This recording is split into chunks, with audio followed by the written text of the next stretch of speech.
Okay, we are going to start now, and the panel will be moderated by Arthur Boutellis, whom you already know well.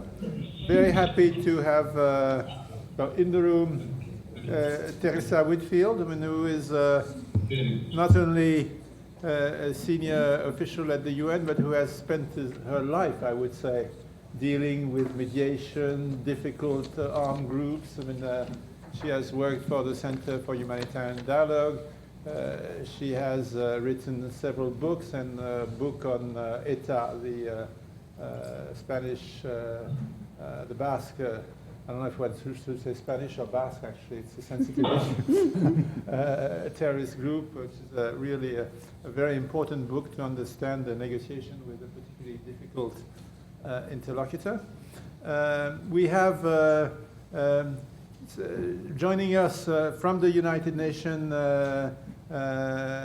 El-Ghassim Wane, who wanted to be with us in the room, but he has to be with the Secretary of the UN at 2:30. So since we don't have an helicopter, we cannot bring him from here to the UN in 2 minutes. So he is joining us from the United Nations. We also have Jan Martin from the UK, who has spent a big part of his life with the United Nations, dealing with particularly difficult situations, from Nepal to the early days of Libya, and so who is and also very at a time when the question of what it is to be an international civil servant, I think there are few people who have reflected on that in a better way than Jan Martin. And we should have from Kiev, I don't think the connection is already established, we should have Grigory Nemyria, who is a senior politician from Ukraine and who plays an important role in the Foreign Affairs Committee, and so who can speak to the issues, I would say, from the heart of the ongoing crisis that we have in Ukraine. So the biographies, they are in your booklet, so I don't get into the details, and without further ado, I leave it to Arthur to oh, and I see Grigory Nemyria has just joined. Welcome. Great, thank you very much, Jean-Marie, and good afternoon to everyone. Welcome back. So, you've had, I think this morning, an early panel on revisiting the Peacemakers Toolkit. You've also been engaging since yesterday on a lively negotiation simulation with the help of Teresa's kind colleagues from Mediation Support Unit. So now we're going to zoom into the issue of negotiating peace.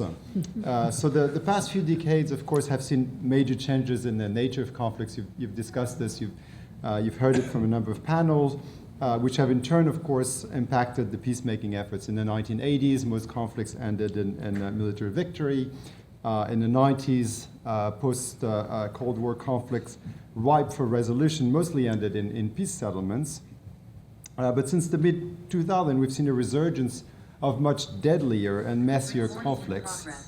We've discussed a number of those new issues, from regionalized and internationalized civil wars, we call them, divisive geopolitics getting in the way of settlements, as well as increasingly fragmented conflicts with criminal and violent extremist terrorist agendas getting into the mix. We've also, of course, recently witnessed the return of interstate wars, and all this poses challenges to track one peace mediation the UN has traditionally conducted and supported, and even where humanitarian ceasefires and peace agreements have been signed, they've often proved fragile. So to address some of these complex questions, we'll first turn to those who are joining us from further away, and then walk it back to the room. So first, Ian, it's good to see you. So you recently published a book entitled All Necessary Measures, the UN and International Intervention in Libya. in which you reflect on the issue of interventionism. You had arrived as the head of the UN support mission in Libya in the aftermath of the controversial NATO bombings. And since then, of course, there's been Syria, Crimea, and now Ukraine. So to get us started, I was wondering if how you see the evolution of international interventionism and non-interventionism, and how has it impacted the political space for the work of the UN? Thanks, Arthur. Good to see you. Good to see Jean-Marie and Teresa and the others. The title of the book, I didn't hear the question mark. It's All Necessary Measures question mark, and the question mark is not unimportant. This is a moment, clearly, when interventionism seems discredited, particularly by the collapse of the Western project in Afghanistan. My own views before I got involved with Libya were quite mixed. I was responsible for a human rights presence in Rwanda soon after the genocide and saw the consequences of non-intervention. I was in East Timor, having been responsible for the mission that ran the self-determination referendum that was then engulfed in the violence that followed. And I was very pleased and indeed encouraged the military intervention led by Australia and properly mandated by the UN Security Council. I was very strongly opposed to the invasion of Iraq. Today, one of the things that irritates me a bit is to hear Iraq, Afghanistan, and Libya all mentioned in the same sentence as if they're similar examples of the failures of intervention. Whatever one's judgment is on each of them individually, they're radically different. Iraq was a gratuitous invasion by George Bush, supported by Tony Blair.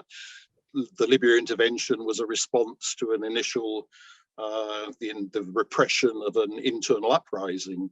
And my own view is the initial intervention to protect civilians was justified, but it's also my view that NATO exceeded the mandate for all necessary measures that the Security Council passed.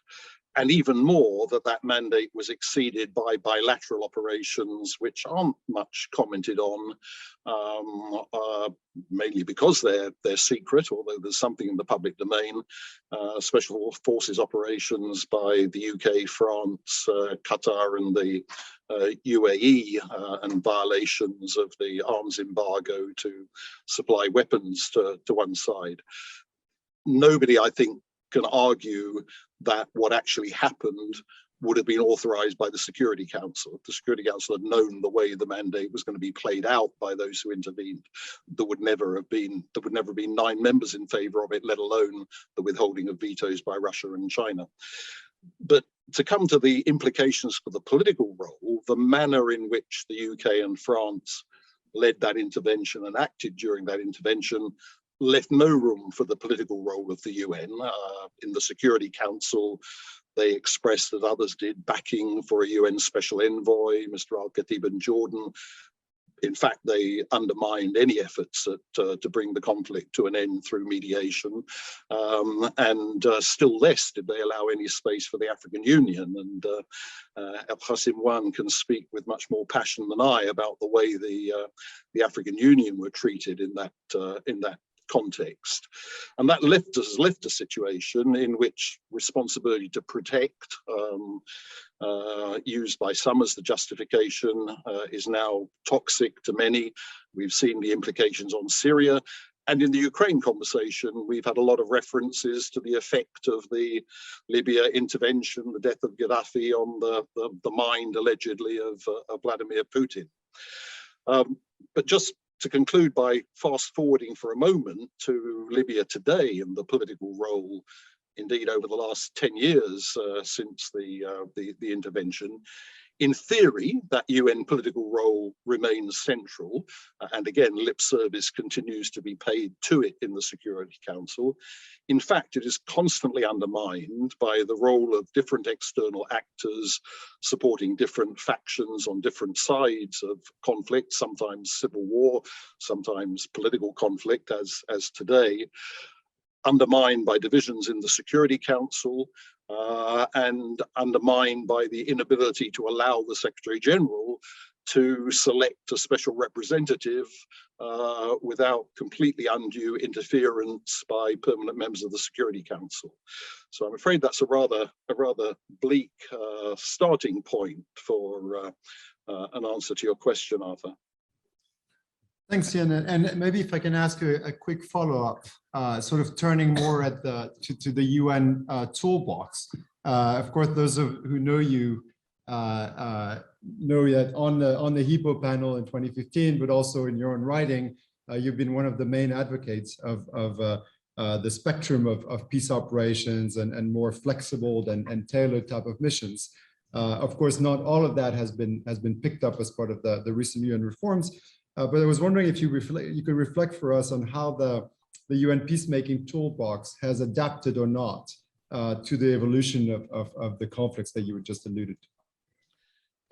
I think there have been a number of positive developments since the high-level panel on peace operations, HIPO, that Secretary General Ban Ki-moon appointed.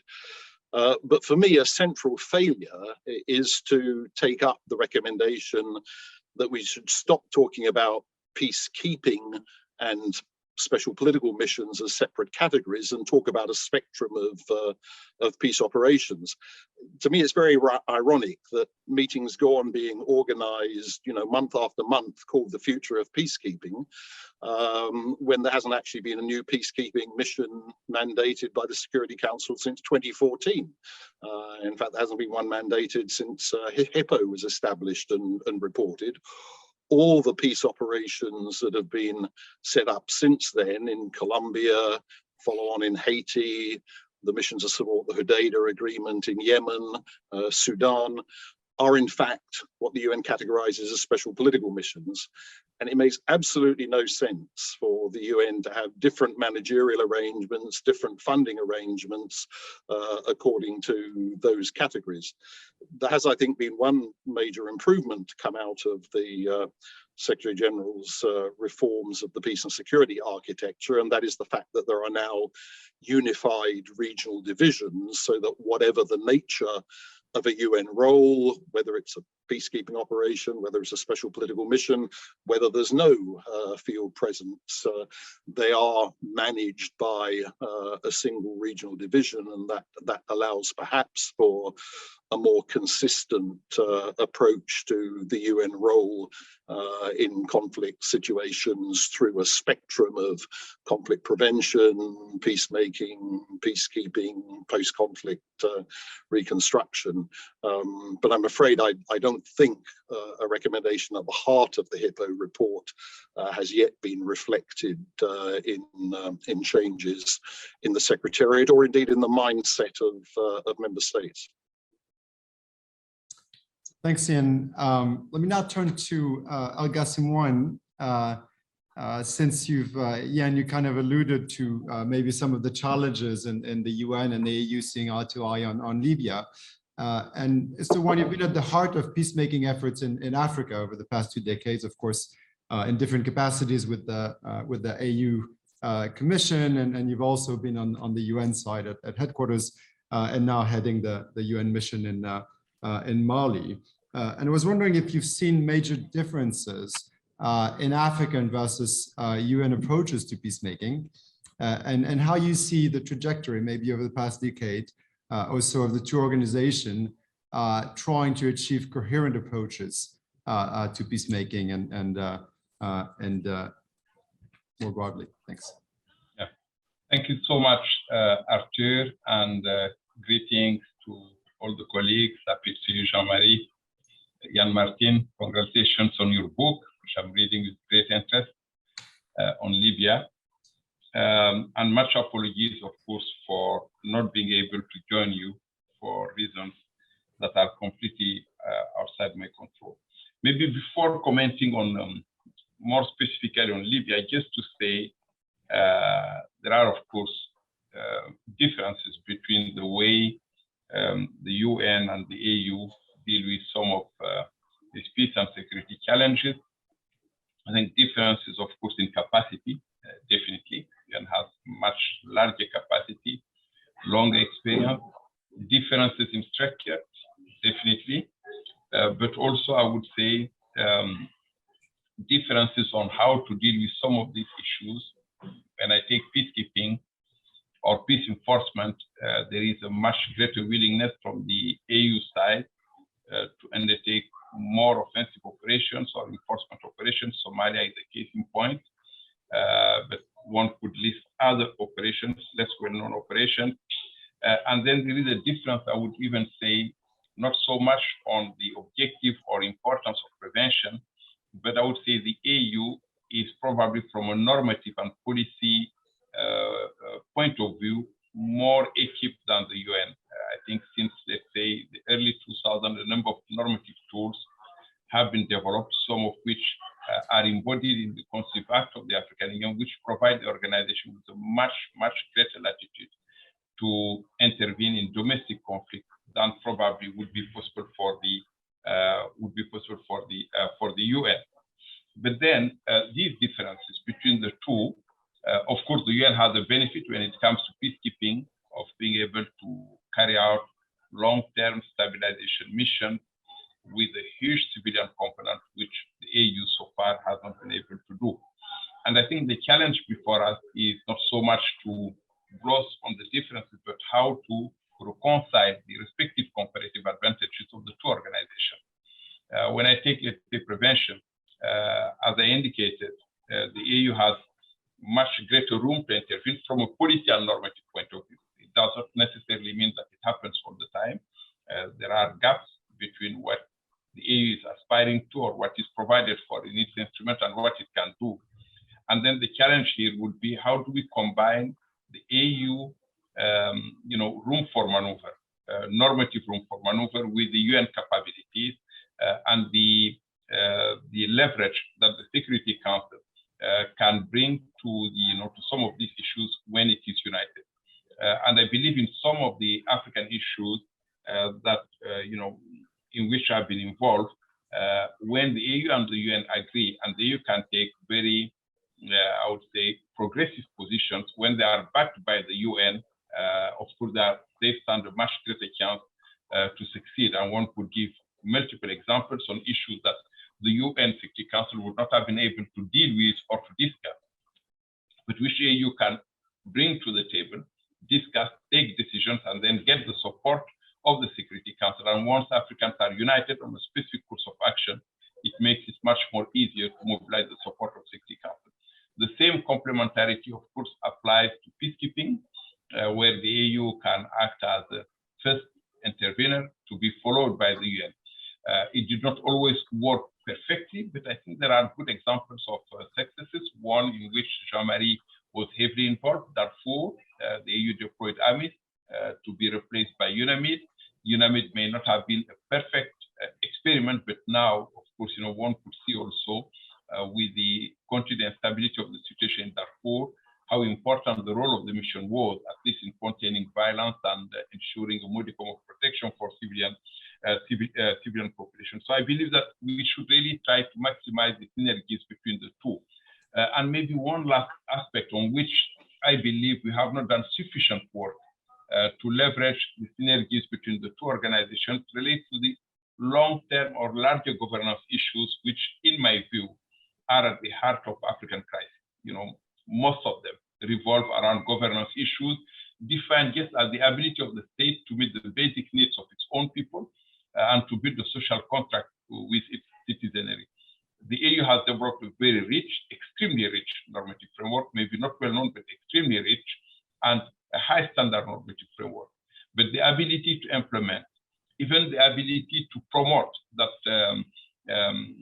framework, to build capacity within, of states, to implement the framework, to hold them to account for the commitment they have made within African framework, that ability or that capability is quite limited. And I believe there is room for the UN. And when I say the UN, it's not only the UN Secretariat, I'm also referring to the agencies that are part of the larger UN family and the EU to do a lot of work together, where they can combine the UN capabilities and the AU progressive normative framework. And that can take us very, very far when I look at some of the conflict situations we're dealing with, but even looking to the future. Many of the crises we're likely to face, will arise as a result of governance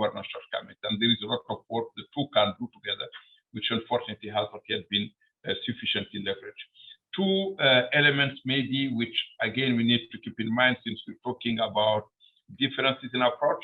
One, to me, from my own experience, which has been tracking, has to do with the relationship between the approach from a different angle. I don't know if you can hear me. Yes, you're back. Yeah, which the EU has approached from a different angle, and one can see those differences were in display in Sudan. When it came to accountability for the crimes committed in Darfur, and I believe probably we don't discuss them often, but again they may arise in the future, and probably there is room again here to revisit the EU experience and the EU approach, and and other approaches. How the issues of justice and reconciliation were dealt with outside the African continent, because they will definitely, they have to be dealt with in the long run. The last one has to do with the overall EU objective of promoting African solutions to African problems, and I think that was again in display at the heart of the differences with the UN over Libya. And again, the perception, at least from my time when I was working at the EU, was that when issues are not dealt with by Africans, of course, other agendas end up probably, popping in and framing the search for a solution or impeding the search for a solution. And again, I think it's important to keep reflecting about it. The concept of African solutions is not just a slogan. I think it should be seen as an attempt to frame responses that are really suitable to the challenges facing African countries. Thank you. Thank you. You mentioned the importance of the Security Council's support, and of course, it's implied that it's the support of a council that is somewhat united behind political strategies. You're in New York, of course. You briefed the Security Council yesterday on the situation in Mali, and you arrived last year at the head of the mission at a time when the council is actually divided, notably in the context of Mali around the issue of the alleged presence of Russian mercenaries on the ground. And I was wondering how the council divisions are affecting your work as the UN and beyond the UN, the international partners, ECOWAS, AU, and so on involved in Mali. So how's the divided council impacting, and is it impacting your ability to carry out your peacemaking work? Yeah, no, thank you so much. Clearly, Mali is a difficult fight in itself. We have a number of overlapping crises that are, that are unfolding in the country. Security crisis for sure, the political crisis linked to what is obtaining in the northern part of the country, a larger governance crisis, which explains somehow, many of the challenges facing Mali, and then on top of it now, you have other issues that have emerged linked to global issues that go well beyond Mali. And they do have an impact, of course, on way member states or, position themselves on some of these issues. And they are reflected, obviously, in the discussion that the Council can have on the Malian issue.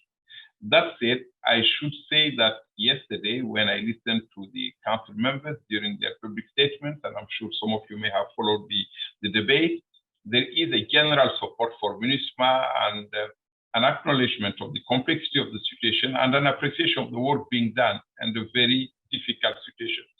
And of course, my hope as SRSG is to see that support translated in a unanimous support for the resolution renewing the mandate of the mission. Let's hope that it will happen. I know that the pen holder did say that they will endeavor to do their level best to achieve a consensus, on the resolution.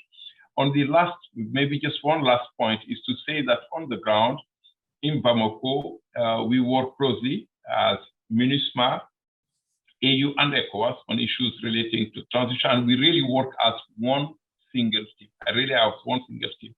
I'm a long-standing proponent and advocate of stronger cooperation between the AU and the UN. And I can tell you in Bamako, I think we're putting it in motion and it's working quasi perfectly, I would say.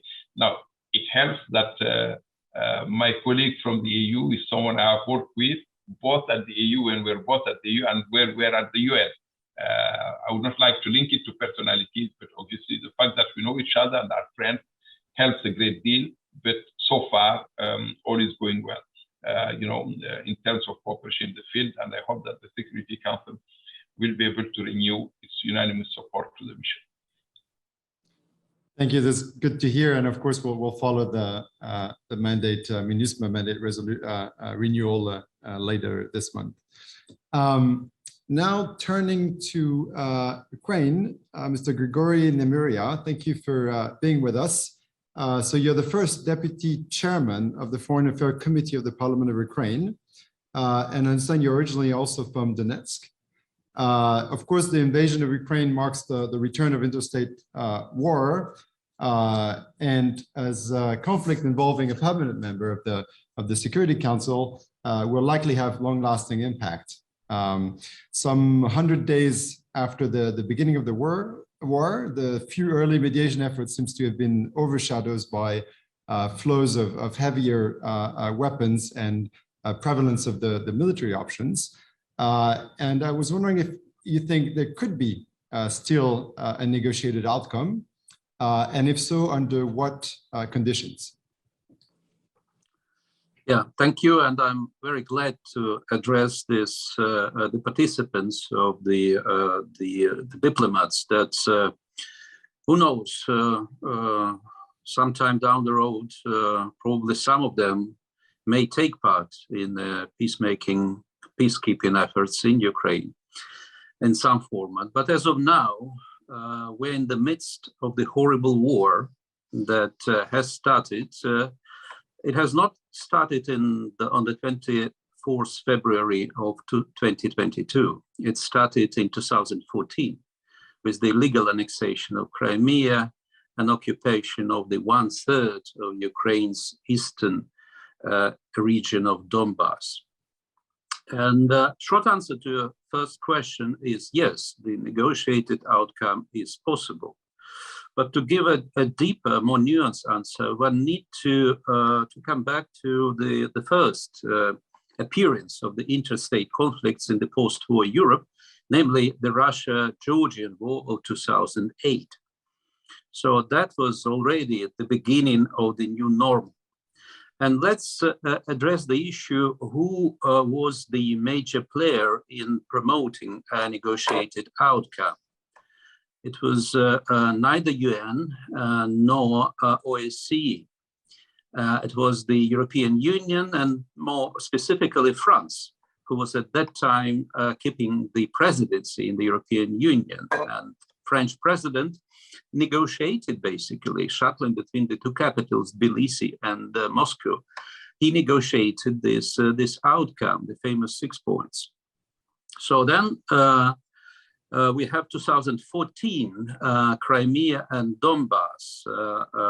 So who was the major player at that time? Again, neither EU, a bit more of the OSCE, as the organization invited by the Normandy 4, France, Germany, Ukraine, and Russia, to play the role of the as observers, as a monitoring mission, and the verification was part of its mandate of ceasefire. But again, the OSCE proved to be incapable to rise to the challenge that the 4 countries put on this organization. And it was a signal already that something wrong with the international organizations that appeared after the end of the Second World War and in the course of the Cold War. But again, it was France and Germany basically who pushed for the negotiated outcome, with the United States staying on the margins, just providing bilateral contacts with Kurt Volker and Russian interlocutors. Now we have 2022. Who at this point, after more than 100 days of war, aspired to become a mediator? Neither United Nations nor OSCE, nor the European Union. And I would like to remind you that this is war in the center of Europe, in the center of Europe. So the only two countries who are trying to play this role with probably not very significant achievements. One is Israel, more rumors than the reality, probably more behind the scene on the expert level rather than political level. And then Turkey. Turkey, as of now, played a role, or trying to play a role of the mediator. No success so far. The Istanbul meeting brought some hopes, but of course it was already clear that it was premature to expect some tangible deliverables from this meeting. But my observation pointing out to an important phenomenon, as you mentioned, the bringing back the interstate conflict in its classical way, but with very important nuance. One side of the conflict is the permanent member of the UN Security Council, Russia. And now a Security Council proved to be incapable. The famous resolution bypassing a Security Council played its role, but that was the page taken from the Korea War history. And again, proved to be only a kind of a demonstration of the political will and the atmosphere within the body, rather than the vehicle to bring a quick, sustainable, peaceful solution. Since Peter the Great, Russia has been expanding at the rate of 1 Belgium per year. So that was Henry Kissinger who once observed this. Russia has been expanding at the rate of 1 Belgium per year. Since this war has started in February 2022, Russia occupied more than 80,000 square kilometers of Ukraine's territory. So it's like almost 3 Belgiums now for 3 months, or like 2 Switzerlands. So that's bring also a scale of the challenge that we have in front of us. Now, as of scenarios, of the potential scenarios moving forward, hypothetically, they could be on the 3: Ukraine's victory, Russia's victory, and stalemate. So I exclude the Russia's victory because Putin has already made a major strategic mistake, because he launched this horrible war against peaceful nation of 44 million people under assumption that Ukraine is not a real state, and there is no such nation as Ukrainians. And the resistance that Ukraine demonstrated, courage of Ukrainian people, both civilians and military, demonstrated that he has made a major strategic mistake, and he is trying to remedy this strategic mistake by tactical means in terms of military tactics. But again, that may lead to some procrastination. It may lead to some 1 step forward, 2 steps back, but no Russia's victory under the terms that Putin has invented for himself and for the Russian people. So the other 2 scenarios are Ukraine's victory, and Ukraine's victory in realistic terms means bringing back the situation to the status quo that existed to the lines of February 23, before February 24. That would mean Russia's beyond this contact line, beyond Kherson, Zaporizhia, beyond Mariupol, beyond other areas. So that would mean, in realistic terms, Ukraine victory in this war.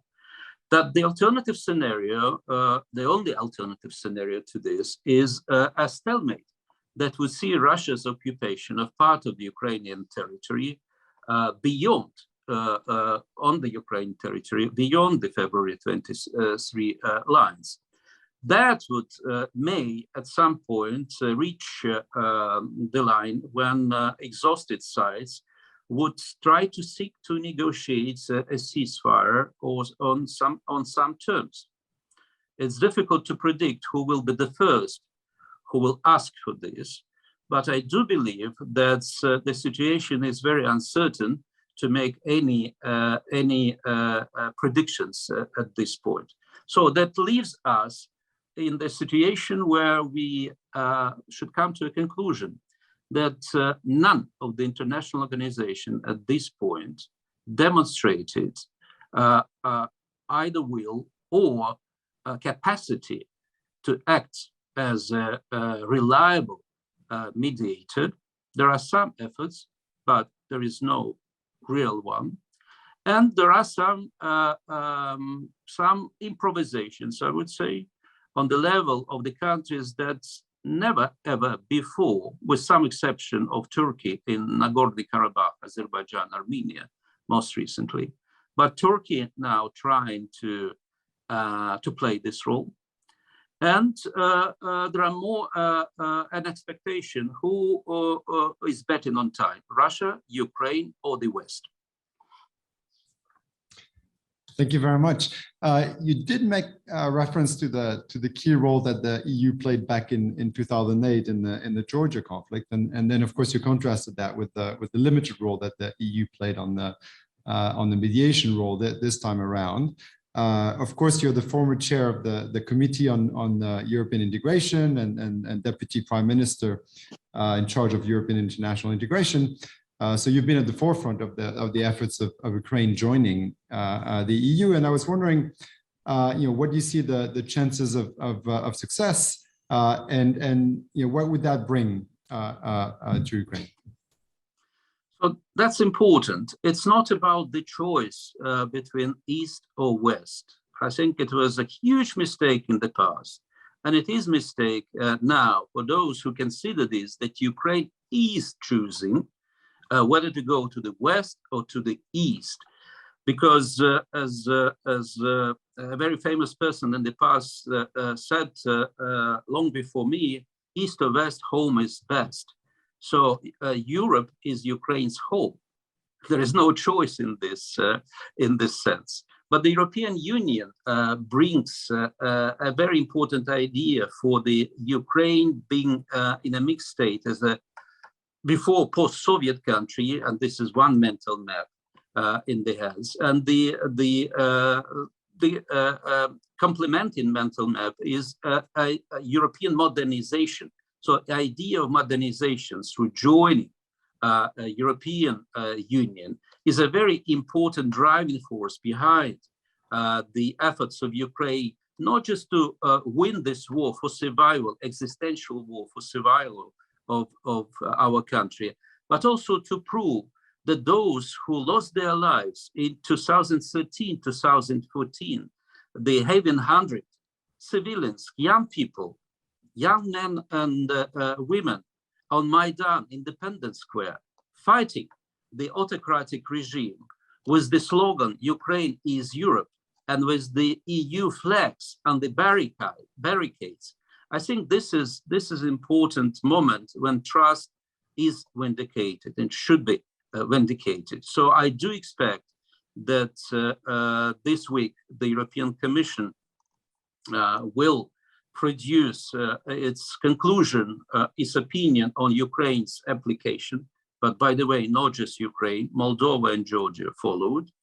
And before the end of this month, the European Council will give Ukraine a candidate status, because Ukraine paid for this trust by the blood of our people. So it's a moral obligation. I believe it's a legal fact that Ukraine deserves this, which provides a very important, there are two-edged sword. One, it will show Putin that his dream to subjugate Ukraine is dead, and he is not going to make a U-turn of that if Ukraine will get this candidate status.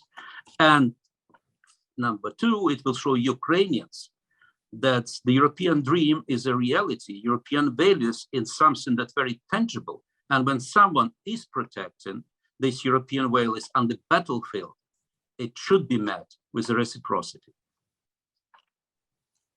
Great, thank you very much. Now turning to Teresa Whitfield, thank you for making it up here. So we've heard yesterday how the UN has professionalized, of course, its approach to mediation, been developing guidance, created a mediation support unit, a standby team. There's a high-level panel of supporting the SG's effort as well, much of it under the lead of your division within the Department of Political and Peacebuilding Affairs of the United Nations. And I was wondering, in light of what we're hearing, how would you say the normative UN approach to mediation has done in the face of both increasingly complex conflicts, but also increasingly complex geopolitics? Thanks, Arthur, and great to be here, and really interesting to follow on the different perspectives of the other panelists who in different ways illustrate exactly what's so difficult about mediation right now. We're at a kind of odd moment when I look at the work that we're doing in terms of mediation support, which is a kind of indicator, a kind of passive indicator of what's going on, because we're extraordinarily busy, very much in demand, working across a wide range of conflicts in support of UN partners and others. And yet, of course, the outcomes, as we all know, and you've been discussing the past couple of days, we've moved, and as your introductory remarks, we've moved on from a period of sort of classic peace processes with big peace agreements and peacekeeping operations to implement the agreements, and peace building and the kind of nice linear pattern of conflict management is not what any of us are dealing with.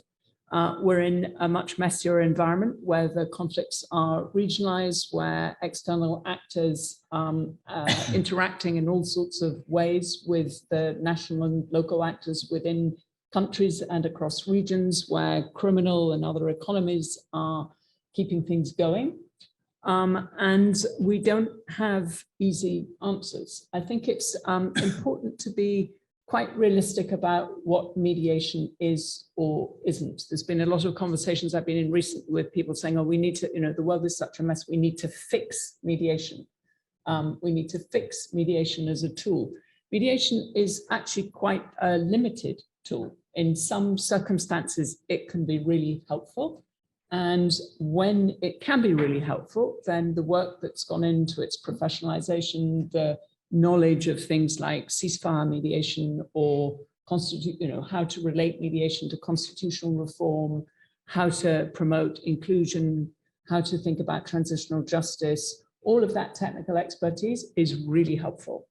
But if you're, as we've just heard in Ukraine, if you're in a situation of hot war, or if you're in a situation as complicated as Mali with multiple armed groups and multiple divisions on the things, those tools and the classic tools of mediation don't really apply. Similarly, if you're in a mediation, if we move forward to a process where there will be a mediation and a settlement in Ukraine or in other contexts, then actually the guidance that the UN developed a decade ago in terms of consent, the consent of the parties, the impartiality of the mediator within it, preparedness, trying to work towards a coherence and complementarity of the external actors, all those things still hold true and are useful and desirable. It's just that the nature of the conflicts don't really allow them to happen. So what you see in the places where the UN is leading efforts and trying to corral local, national actors, members of the international community, and the constantly shifting nature of regional dynamics, in the places where it's, if you think of Yemen or the effort that Stephanie Williams is leading in Libya, they're still trying to marshal the tools and resources that the UN has at its resources in a similar way that other mediators, when they're in the lead, the African Union, also a normative actor with a slightly different set of norms as El-Ghassim Wane was applying, will still be trying to draw on those things.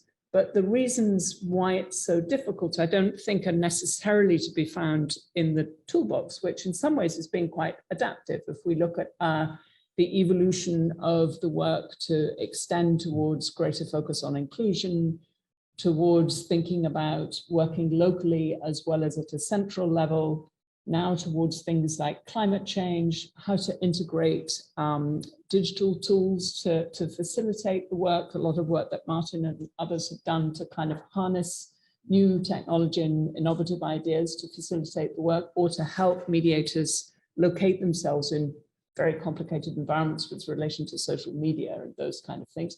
All of that is quite adaptive to the new demands, but it doesn't fix the core problem, which is about politics and about power, and in wars is about military power as well.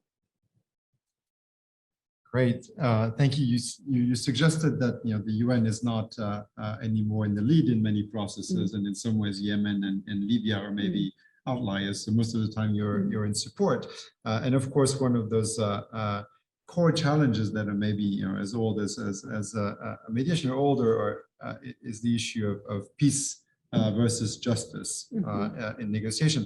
And I was wondering how successful on this specific issue the UN has been in advocating maybe for accountability in processes that either you've led or you've been supporting.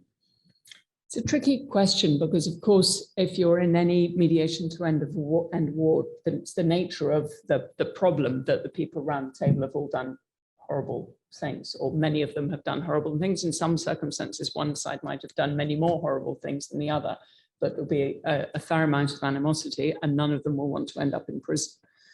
I think looking back at the UN, I think there's some ways in which the UN has been effective on broad questions about accountability. And then there's a second set of questions about criminal accountability and how, to what extent criminal accountability can or cannot be addressed at a peace table. I think back, I was involved in a meeting, and Ian was at it as well, it shows our age, in 1998, to discuss UN, to help draft a UN policy on rejecting amnesties. Basically, that no UN envoy should sign up to amnesties for international crimes, so war crimes, crimes against humanity, and genocide. And there was a meeting out at Pacantico to try and thrash this out, that my then boss, Alvaro Soto, pulled together. And we wrote the policy, and it was accepted, I think, in 1999, and remains on UN books, and was actually effective in making sure that the UN never signed off on amnesties of that kind, which was a really critical step. On the other hand, not having an amnesty doesn't mean you do have accountability. And there you have questions of criminal accountability. But I also think it's important to think about other kinds of accountability. And the UN has been, over the years, quite successful in helping processes on things like truth commissions and addressing the past and coming up with alternative forms of accountability and documenting the past. I think, and if you think about the broader UN system, you obviously in this period, you had the rise of the ICC, and there's been very interesting ways in which the presence of, I'm thinking particularly about Colombia, which was a case where, and Devana's here and knows this better than me, much better. But Colombia was a process which during the negotiations, that there were a lot of people who thought it wouldn't be possible to reach an agreement because questions of accountability and justice would just be so bad that it would be, the parties wouldn't be able to come to agreement. And the ICC was kind of hovering in the wings, which exerted a kind of pressure on national actors, Colombians, both sides of the table, to come up with their own formula to address justice issues. The UN wasn't centrally involved, but has been involved as the mission in supporting that things. But the case shows that there are creative ways through the maze that can be done. But when you come to questions of criminal accountability and justice, there are much bigger questions to be asked about how that is implemented, and almost always that the peace table and peace negotiations are not really the place to fix that. Great, thank you. So we now have a good 45 minutes for question and answers. So there are microphones on the table. Please briefly introduce yourself to our panelists when you speak. And maybe we'll take 3 questions at a time, and also direct your question if it is to one specific panel member, and then we'll turn back to the panelists. 2 and 3. Good afternoon. My name is Henry Burgard. I work for the UN mission in Colombia. And I have one sort of comment and one question. My comment would be related to what Grigory and Nemyria mentioned. And hearing you speak, I sort of heard the contours of maybe a response and a settlement. Though you're saying that the EU might not have played a significant role, by this very application of Ukraine and status of a candidate Ukraine to the EU, can't we see the contours now? The president of Ukraine has already mentioned that NATO membership was off the table. We know it's going to be difficult anyway with an ongoing conflict. So, you know, non-NATO membership, but EU membership, would that be the contours of a solution? And would that, and in a sense, without taking part in a mediation, hasn't the EU sort of offered a response? That's my comment. The question would be more for the 2 other panelists, El-Ghassim Wane and Ian Martin. I'm thinking of the UN missions we have there in Libya or in UNAMID, despite, and I've been part of one of these missions, the very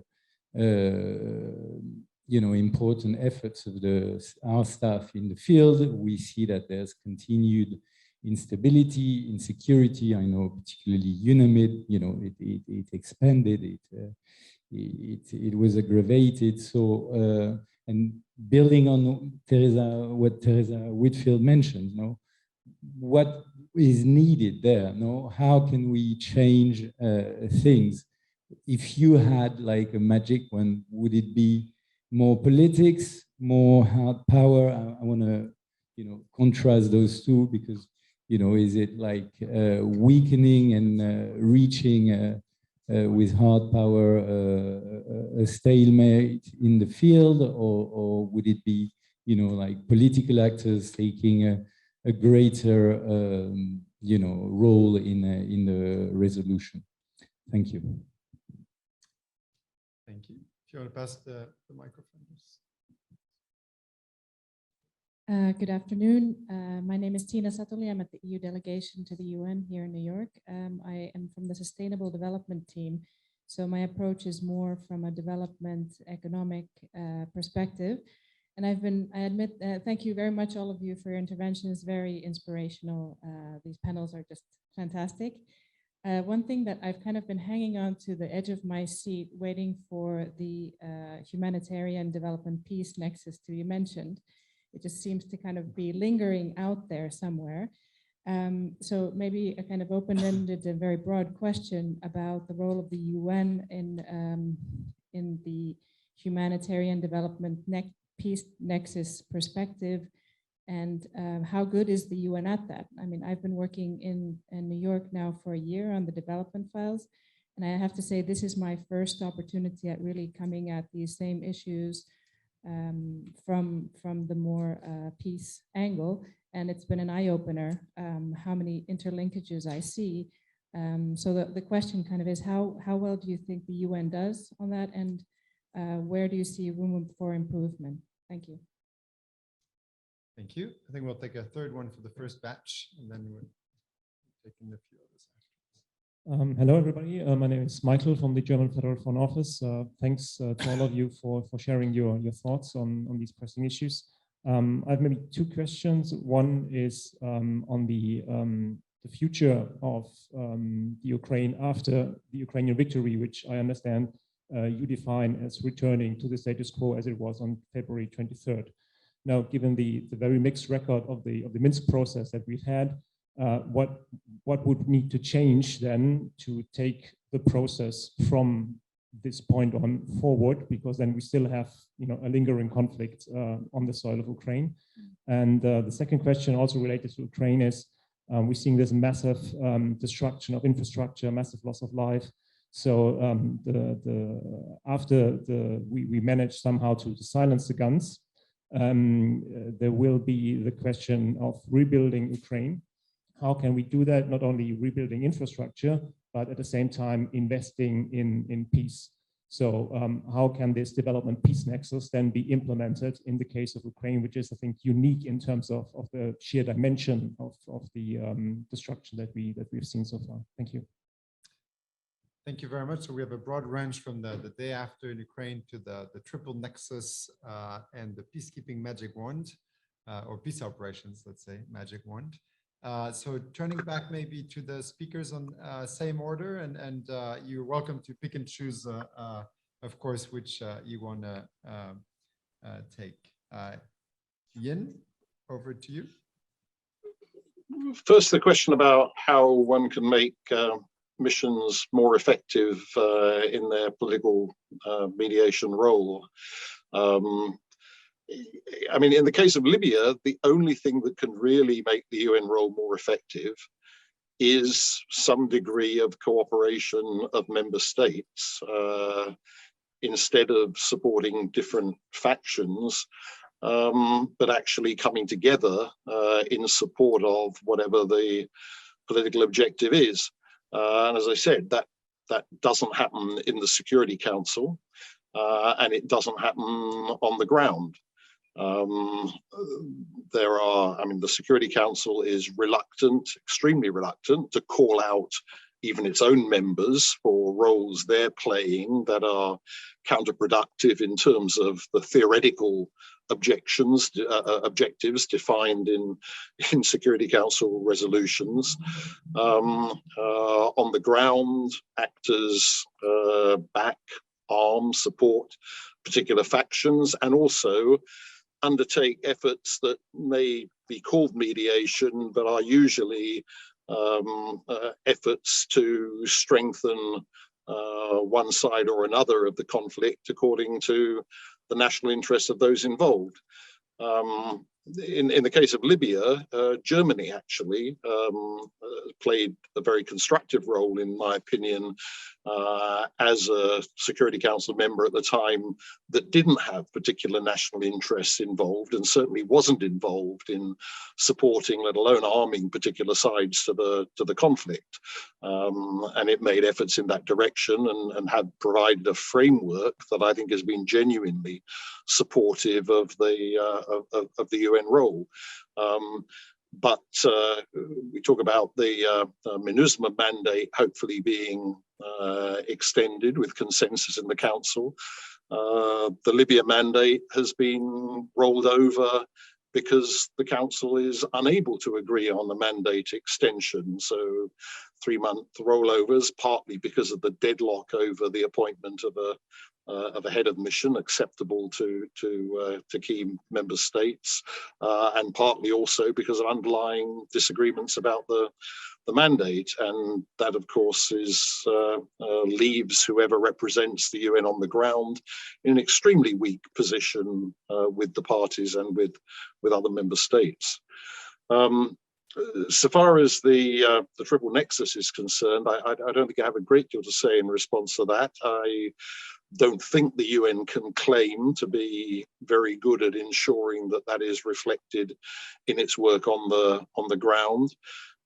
It depends critically, I think, on the leadership of those who have overall UN responsibility, not only for the UN's political work, but also for its development and humanitarian work. I think quite a lot of mission leaderships are not well equipped to play that role, because if they come straight out of a purely diplomatic government background, the experience they bring that is relevant to the triple nexus is quite limited. So I think there's a lot to do to realize that more effectively in practice on the ground. I think I'll just leave those two comments there. Thank you. Wane, do you want to comment? Thank you, Arthur, and thanks to those who took the floor and asked questions. Maybe just from my own current experience in Mali, and I suspect this could apply to other situations, two elements are key. One, of course, is to make sure that those who are directly involved in the conflict in question speak with one voice and try to coordinate their efforts. It's not always easy because, of course, we may look at it from different angles, but what is certain is that if the messaging is not a common one, the likelihood of failing is extremely high. Even when you have a common messaging, there is no guarantee of succeeding. But for sure, if you don't have it, you're likely to fail. And achieving it requires a great deal of cooperation between those who are directly involved in the field. And this is what we have been trying to do in the context of Mali when it comes to the transition, which, as you know, whose duration is quite controversial between Mali and ECOWAS. Even though I believe we're heading towards a solution, and the only way to move forward was really to make sure that the three organizations on the ground work together and try to facilitate a compromise. At the end of the day, you have to go for a compromise. A second element, which often I believe we do not sufficiently take into account, because we look at global parameters, probably that are more outside oriented, through an outside view lens. And we tend to forget that whatever we do, we need to elicit some level of support from the local population. Short of that, it's extremely difficult to move certain files. And I know that in the case of Mali, at times I believe that there have been some insufficient appreciation of the degree of mobilization of Malians or significant segments of the population around some issue.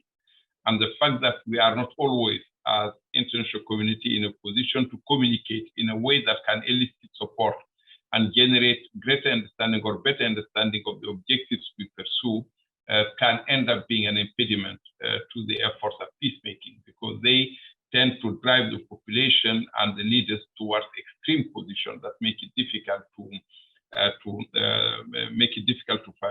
find a way out. And I have seen it very much in the case of Mali, where I believe somehow we were not in our communication.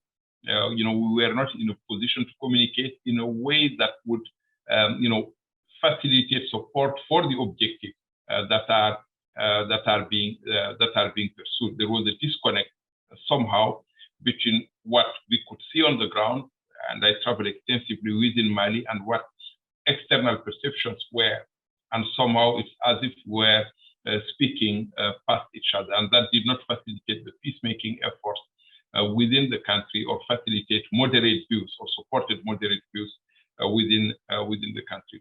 On the second aspect of the nexus, I completely agree with Jan. Of course, we all come to these jobs with our respective backgrounds, and one is always tempted to lean on areas or on subjects the best, or actually ignore the least.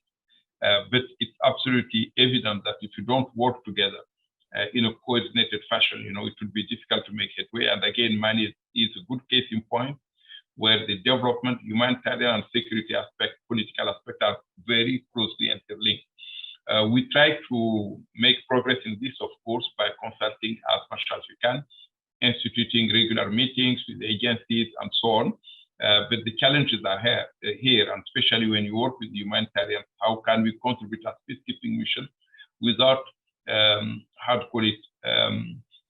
complicating the humanitarian space? And as you know, humanitarian actors are quite concerned that certain actions could complicate their task. And yet, in a situation where insecurity is unfortunately everywhere, the population is hard to reach for people who don't have a level of protection. We need to show some flexibility, without stepping on other people's mandates. But clearly, we need to work together. But we have also to do it in a very flexible and in a very creative manner. Thank you. Thank you.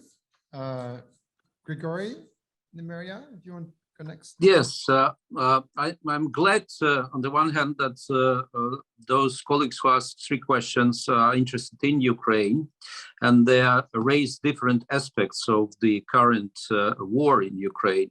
But I would start with a methodological observation.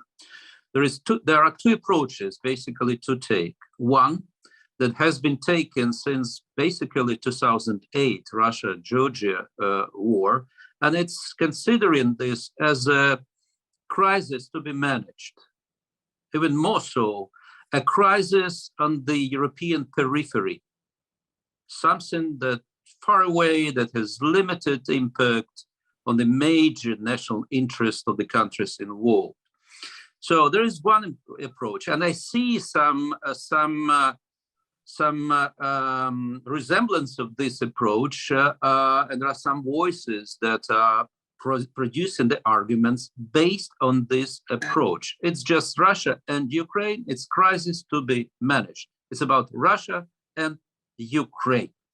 So, but the alternative approach, I think something that is in high demand, and it has not yet materialized.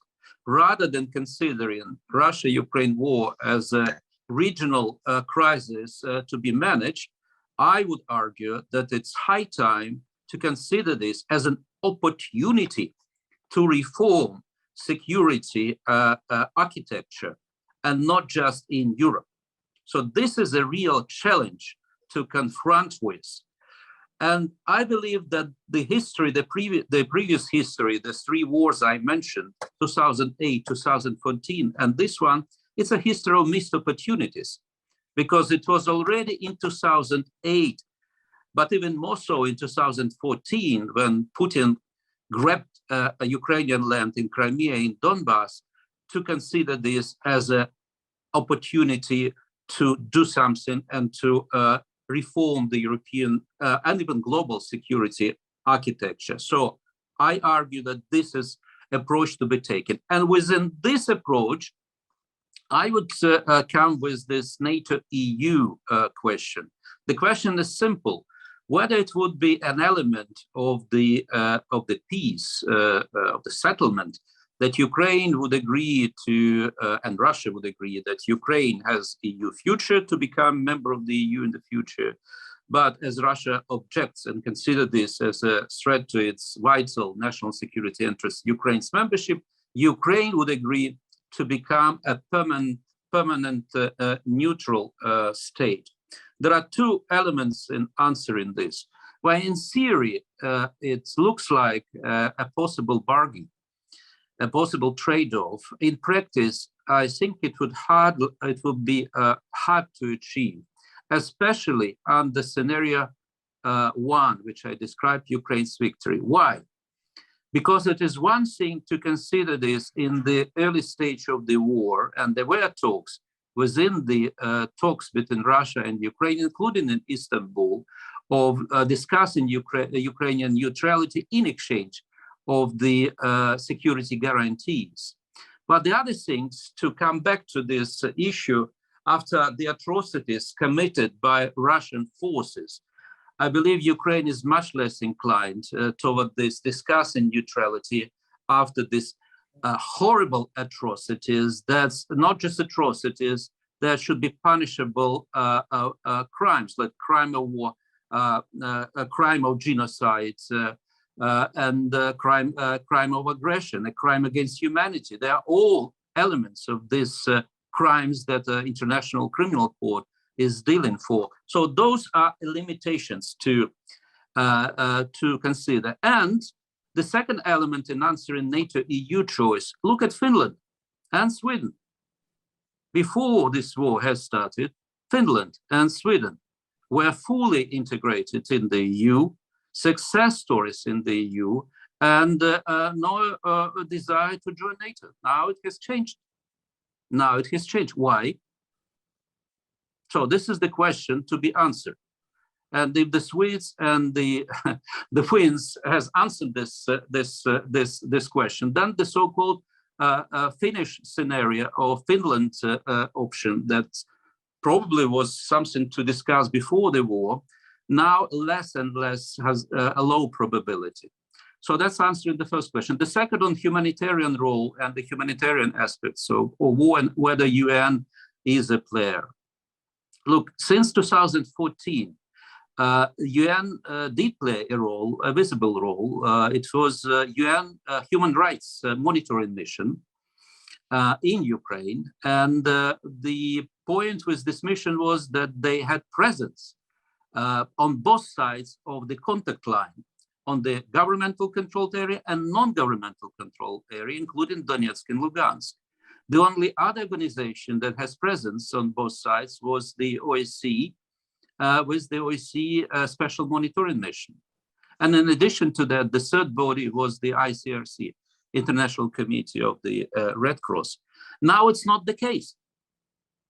Now it's not the case, and it's major difference of the conflict, of the international armed conflict of 2014 till year 2022, and this the current war. The UN did play a role, some role in negotiating exchange of prisoners, and the situation within the Mariupol, a horrible situation in Mariupol, bombed civilians in an indiscreet way. So it did play some role. There are some other elements of this, but no, I don't see at this point neither ICRC nor the UN nor OSCE playing this role, and that's a pity. There are still some possibilities which may arise. We are currently talking about the UN involvement in trying to mitigate the looming food security crisis, because we have 5 major seaports on Azov Sea and the Black Sea blocked by Russia, including 6 basically, including Odessa. But Odessa is the only port through which Ukraine still could export grain and corn. And currently there are 23 million tons of grain blocked or stocked in the Ukrainian facilities that could be exported on time through Odessa. But that's require an effort. So there are some efforts going to ensure the safety of navigation, that to ensure that those ships could do this. So I do see some role here. And then the third question, but also the one more element on the humanitarian. Currently, we have the largest European displacements in the World War II. 14 million of Ukrainians are displaced since the beginning of this war. 6.5 million left the country, 6.5 million. And 7.5 are displaced internally, the internally displaced persons in Ukraine. 14 million out of 44 million of population. This is a scale, and this is the challenge to deal with, because and most vulnerable of them, of course, are children and women.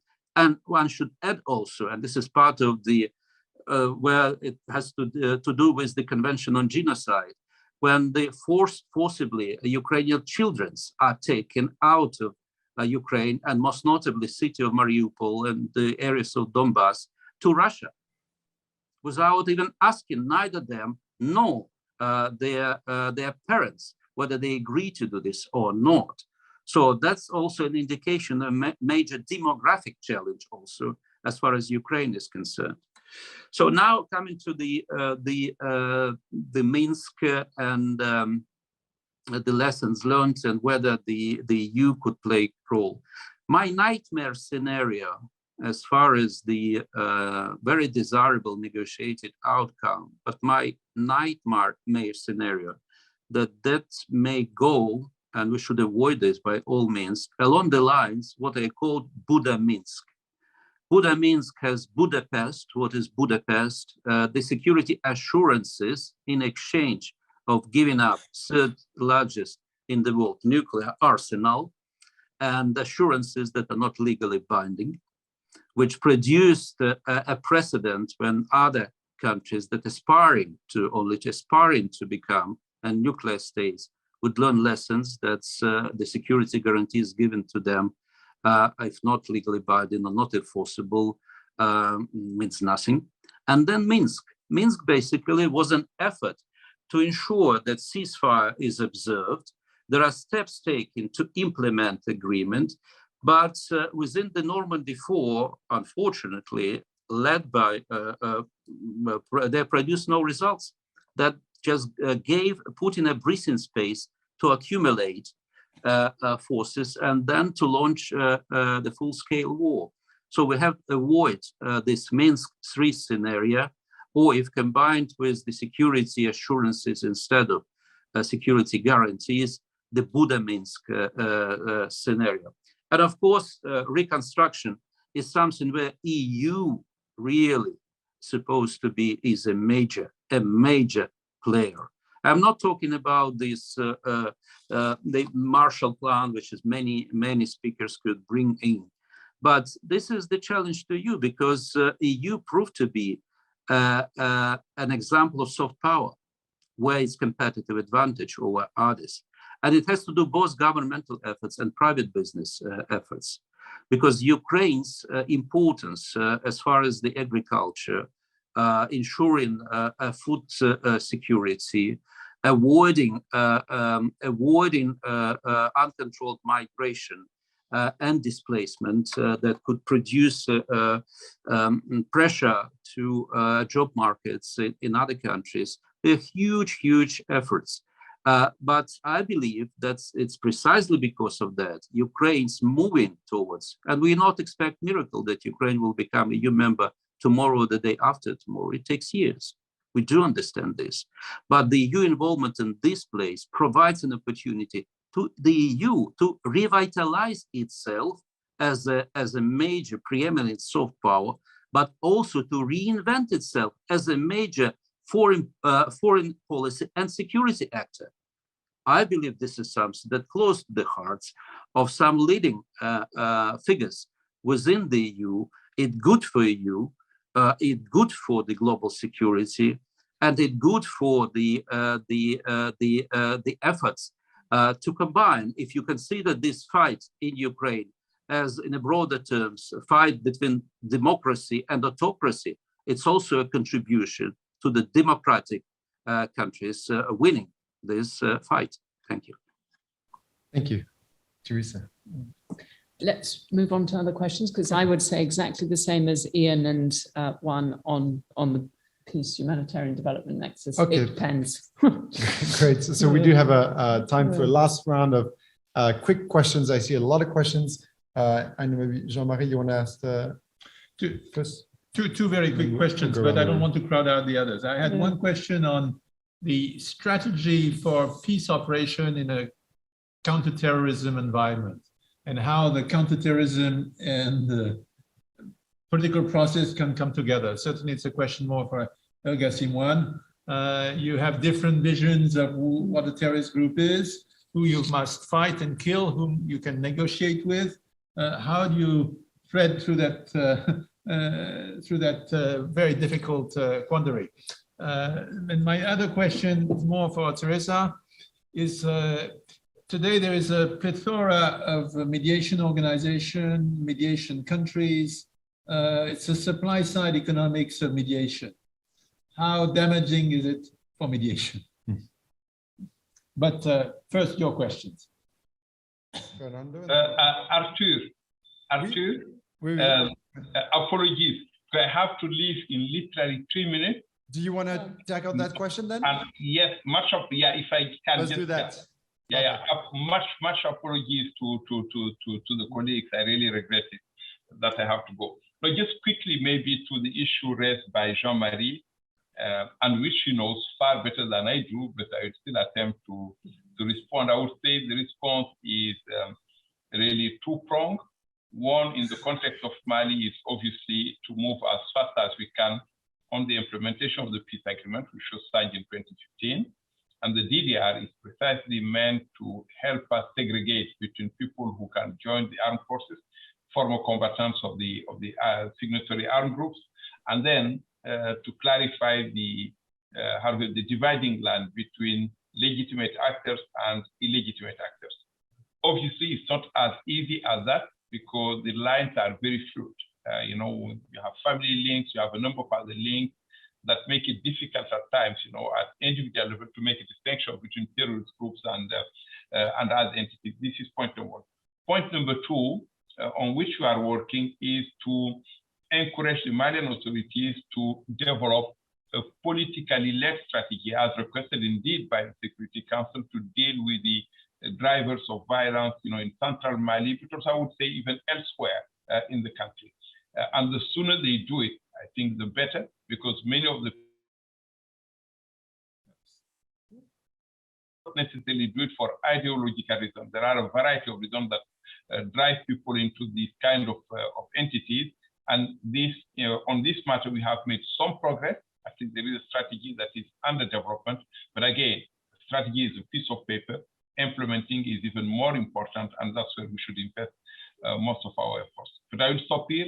Thank you so much again, Jean-Marie, Arthur, and to all of you. Happy to have been also former colleagues at this event. Thank you so much, and look forward to further interaction. Merci beaucoup.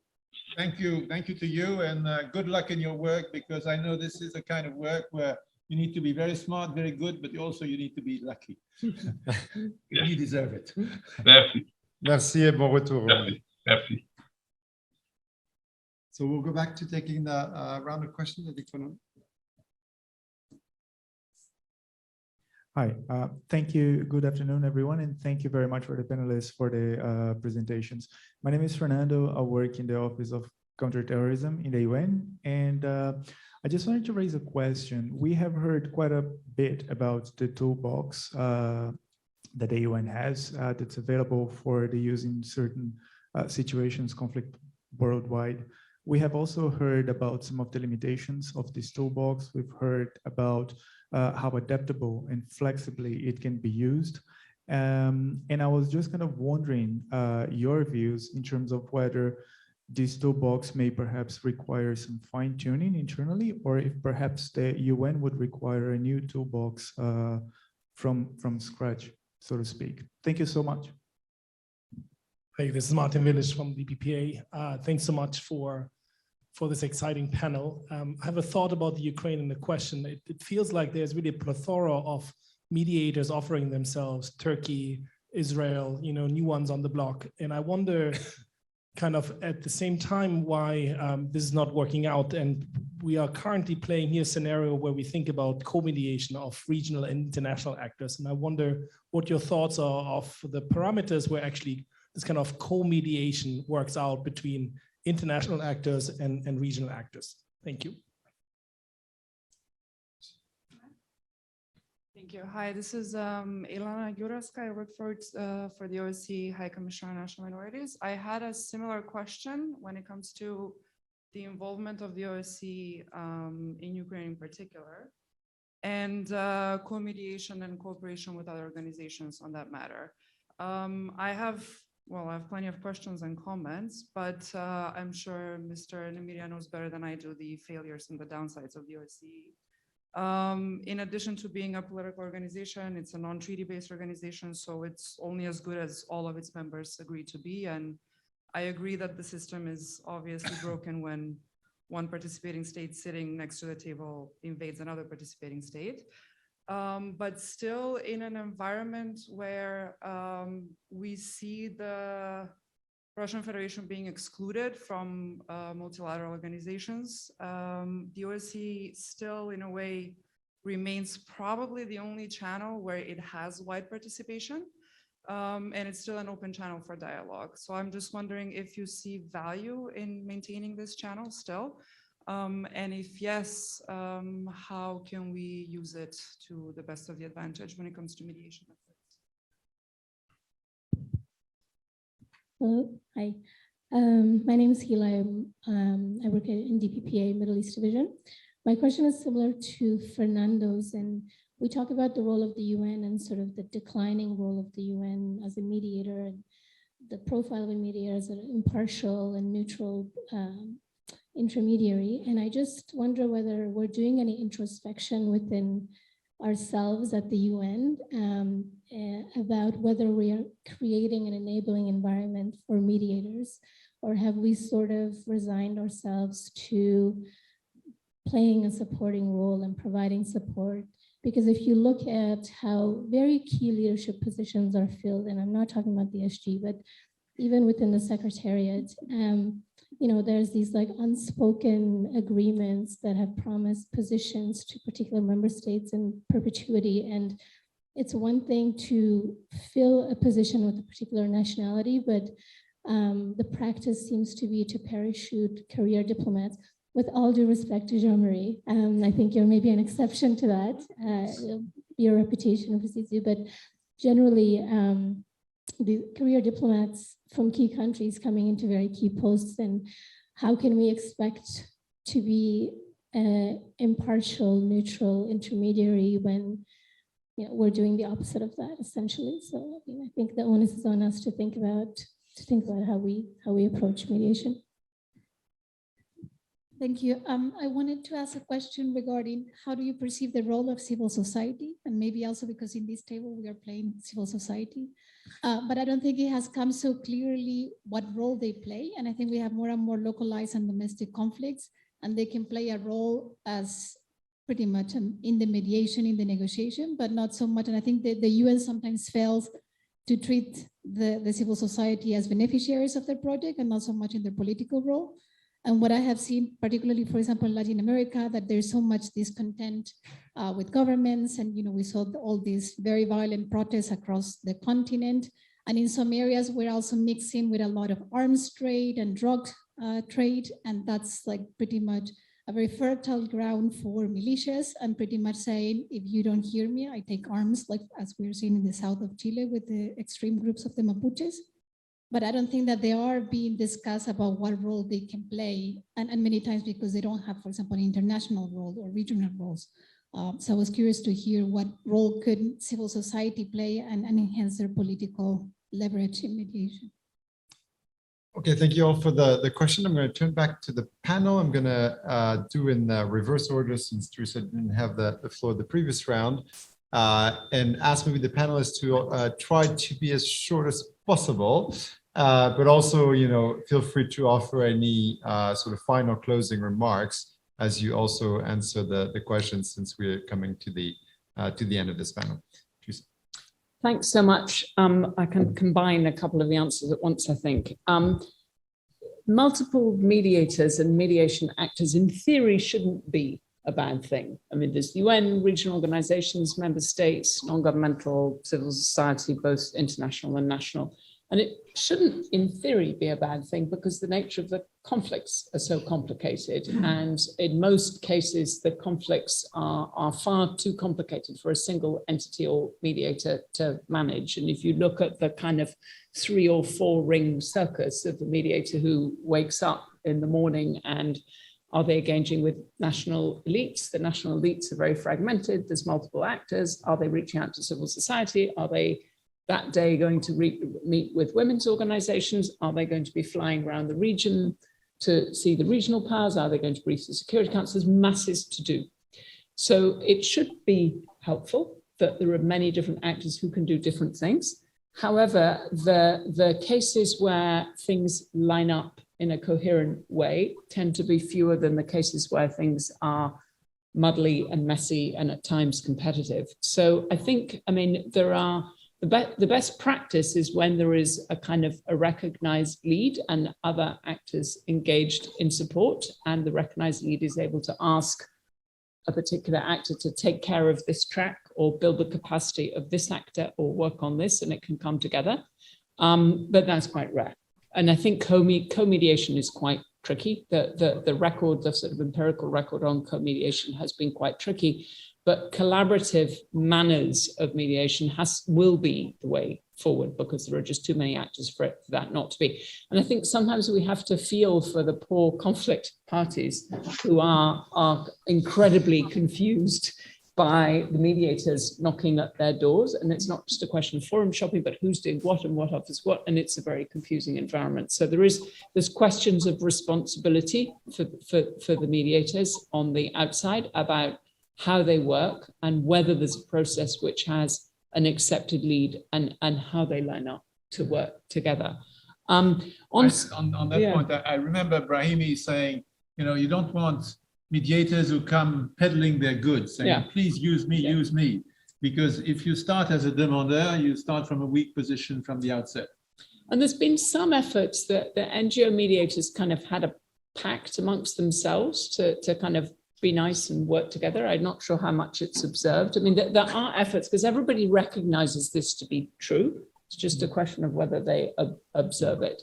I think also one of the things that we're seeing is a greater prominence of sort of state mediators, and all state mediators, even some of those who say otherwise, they become mediators as an extension of their foreign policy and their own foreign policy interests. So you have a projection of those foreign policy interests into a conflict. It may bring with it, in some cases, a useful degree of leverage, but we should not be kidding ourselves, which is why I don't think that the more normative, impartial kind of mediation is completely dead as a principal thing.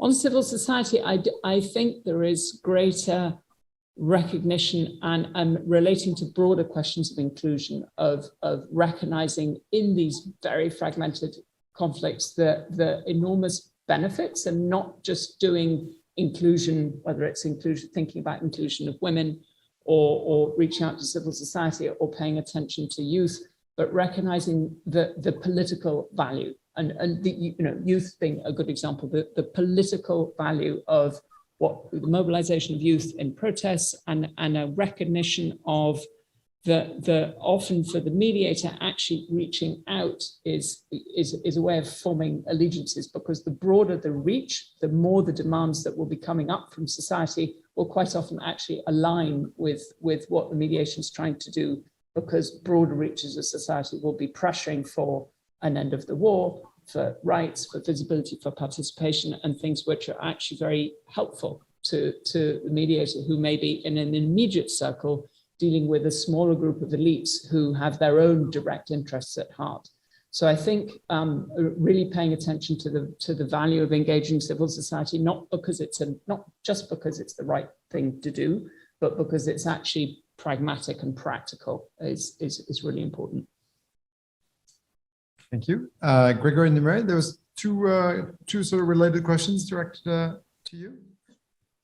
Yes, thank you. I will start with the last question about the civil society.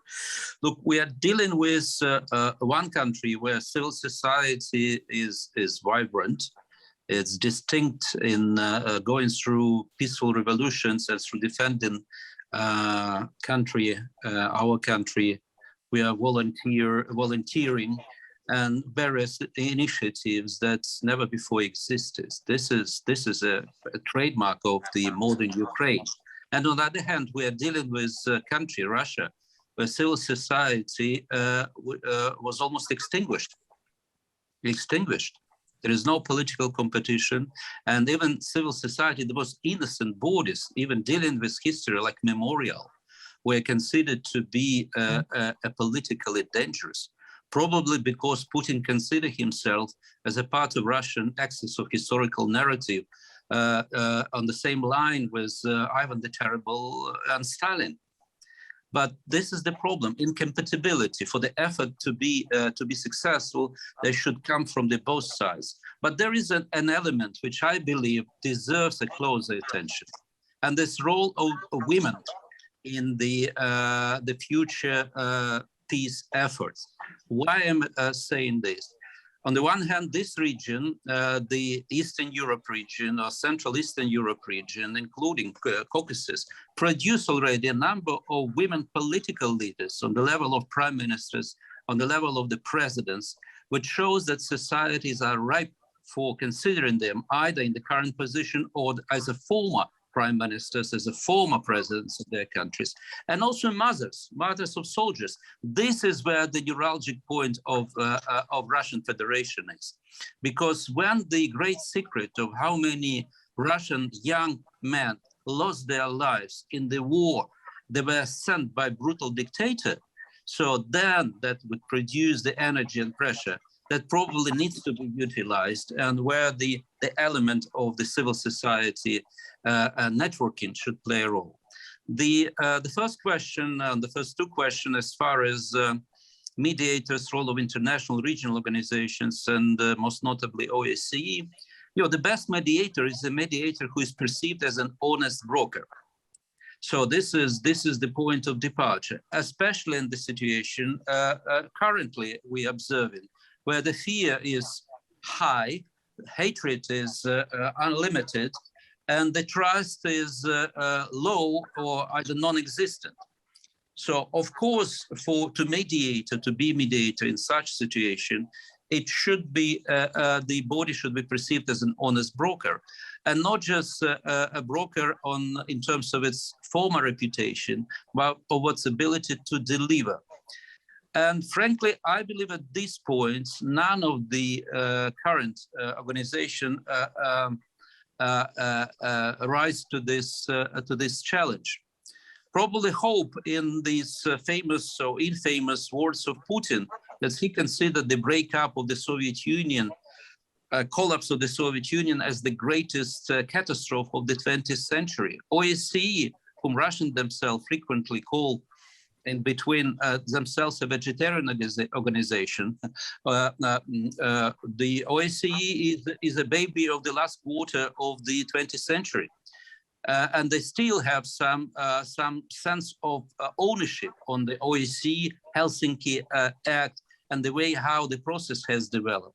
Probably there is still a hope that within the OSCE could be venues and mechanism to be useful. But at this point, I believe non-governmental peace efforts within the various organizations that are working quietly probably is something that need to be increased, to accumulate some ideas, to give at a proper point to the decision makers, including those who are willing to act under the umbrella of these international and regional organizations when the moment will come.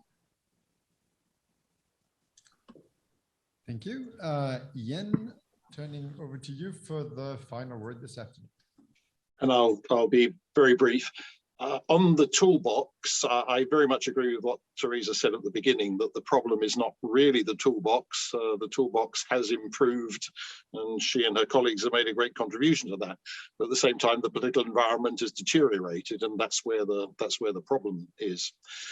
On co-mediation, like her, I don't think there are many contexts in which fully joint mediation by someone representing more than one multilateral organization makes a lot of sense, although I did once watch a joint mediator from the UN and the Organization of American States in operation in Haiti. I think it's much more a question of complementarity in asking the question, was there ever a possibility of a mediated outcome in Libya rather than a military victory?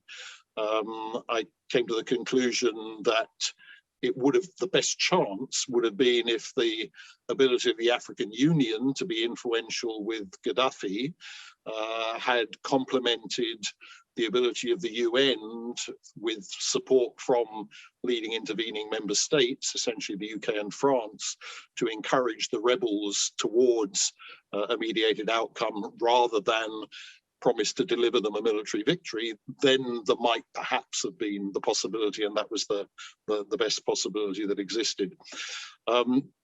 Thirdly, I very much agree with the implication that the UN needs to develop mediators internally, as it has done more in the past than it does today, and that instead of people being parachuted in from member states, there needs to be a process in which people learn on the job the process of mediation within the UN framework. I'm afraid Jean-Marie was kind enough to refer to my views about international civil servants. The UN has always been a compromise between people shoehorned in by leading member states and international civil servants. The balance is tilting terribly away from the international civil service element, and that is a particular handicap in the ability of the UN to put effective mediators into a number of situations. And finally, on the role of civil society, the only voices in Security Council discussions I've followed on Libya that have enabled any of the reality to penetrate into the Security Council have been the voices of civil society briefers, although I'm not sure that's made a blind bit of difference to the actual considerations of the Security Council. But in Libya, what is certainly necessary, where one has a political elite who, despite its apparent divisions, have a common interest in maintaining their own situation and not subjecting themselves to a test of legitimacy, the mobilization of civil society voices that speak much more truly for wider public opinion is crucial. Thanks. Thank you again. So please, we've gone a little bit over time, but I think it was absolutely worth it. Please join me in thanking our wonderful panel this afternoon.